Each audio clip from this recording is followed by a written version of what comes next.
Adapun manusia pertama yang menempati alam semesta ini adalah Nabi Adam alaihissalam. Mungkin sebagian orang berpikir bahwa Nabi Adamlah yang menjadi cikal bakal diciptakannya alam semesta. Ternyata bukan Nabi Adam. Jauh sebelumnya, Allah Subhanahu wa Ta'ala telah menciptakan sosok yang menjadi permulaan alam semesta tercipta. Kalau bukan Nabi Adam, lantas siapa sosok manusia pertama yang diciptakan Allah Subhanahu wa Ta'ala? Apa istimewanya sosok makhluk ciptaan Allah tersebut? Mengapa sampai sosok tersebut menjadi awal mula Allah Subhanahu wa Ta'ala menciptakan alam semesta? Mungkin di antara kita ada yang penasaran permulaan alam semesta diciptakan. Alam yang luasnya sejauh mata memandang.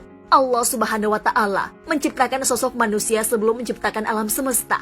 Allah Subhanahu wa Ta'ala menciptakan Nabi Adam alaihissalam sebagai manusia pertama yang menempati bumi ini. Akan tetapi, sebelum Nabi Adam, ada sosok yang pertama kali diciptakan oleh Allah Subhanahu wa Ta'ala. Makhluk pertama yang diciptakan Allah Subhanahu wa Ta'ala adalah Nur Nabi Muhammad SAW yang diciptakan dari cahaya. Hal ini sebagaimana firman Allah Subhanahu wa Ta'ala dalam hadis qudsi. Pertama kali yang aku ciptakan adalah ruh Muhammad dari cahayaku. Maka dari sini juga kita ketahui bahwa Allah Subhanahu wa Ta'ala mula-mula menciptakan Nur Muhammad SAW, yang kemudian dari Nur Muhammad inilah Allah Subhanahu wa Ta'ala jadikan ruh dan jasad manusia yang hidup di alam semesta hingga saat ini. Bermula dari Nur Muhammad inilah maka ruh manusia diciptakan, sedangkan jasad manusia diciptakan mengikut dari jasad Nabi Adam alaihissalam. Karena itu, Nabi Muhammad SAW adalah nenek moyang ruh, sedangkan Nabi Adam alaihissalam adalah nenek moyang jasad manusia. Hakikat dari penciptaan Nabi Adam alaihissalam sendiri adalah berasal dari tanah. Tanah berasal dari air berasal dari angin berasal dari api, dan api itu sendiri berasal dari Nur Muhammad. Allah Subhanahu wa Ta'ala berfirman, cahaya di atas cahaya berlapis-lapis. Allah memberi petunjuk kepada cahayanya bagi orang yang Dia kehendaki. Dan Allah membuat perumpamaan-perumpamaan bagi manusia. Dan Allah Maha mengetahui segala sesuatu. Quran Surah An-Nur ayat 35. Nur Nabi Muhammad adalah ruh yang termurni sebagai makhluk pertama yang menjadi asal seluruh makhluk. Hakikat penciptaan Nabi Muhammad SAW kemudian disebut Nur karena bersih dari segala kegelapan yang menghalangi. Hal ini sebagaimana yang firman Allah Subhanahu wa Ta'ala di dalam Al-Quran. Sungguh telah datang kepadamu cahaya dari Allah dan kitab yang menjelaskan. Quran Surah Al-Ma'idah ayat 15. Hakikat Nur Muhammad disebut juga akal karena beliau menemukan dan memahami segala sesuatu.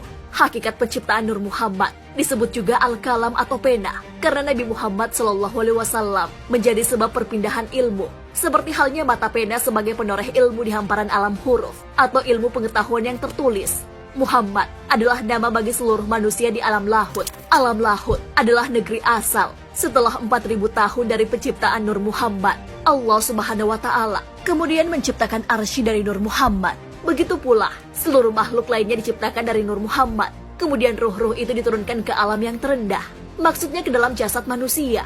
Allah Subhanahu wa Ta'ala berfirman, kemudian kami kembalikan dia ke tempat yang serendah-rendahnya. Quran Surah At-Tin ayat 5. Proses turunnya adalah setelah ruh diciptakan di alam lahut, kemudian diturunkan ke alam Jabarut. Lalu di sana ia dibalut dengan cahaya Jabarut sebagai pakaian antara dua tempat, antara dimensi ketuhanan dan dimensi makhluk di alam kabir. Ruh manusia di lapisan kedua ini disebut ruh sultani. Selanjutnya diturunkan lagi ke alam malakut dan dibalut dengan cahaya malakut, yang kemudian disebut dengan ruh ruwani. Kemudian diturunkan lagi ke alam mulki dan dibalut dengan cahaya mulki. Ruh di lapisan keempat inilah yang disebut dengan ruh jismani. Selanjutnya Allah Subhanahu wa Ta'ala menciptakan jasad-jasad manusia. Hal ini sebagaimana firman Allah Subhanahu wa Ta'ala, dari bumi tanah itulah kami menjadikan kamu, dan kepadanya kami akan mengembalikan kamu, dan daripadanya kami akan mengeluarkan kamu pada kali yang lain. Quran Surah Thaha ayat 55. Setelah tercipta jasad-jasad, Allah Subhanahu wa Ta'ala memerintahkan ruh di alam mulki tadi agar masuk ke dalam jasad-jasad itu, dan ruh pun masuk ke dalamnya. Allah Subhanahu wa Ta'ala berfirman, maka apabila aku telah menyempurnakan kejadiannya dan aku telah meniupkan ruh ciptaanku ke dalamnya, maka tunduklah kamu kepadanya dengan bersujud. Quran Surah Al-Hijr ayat 29.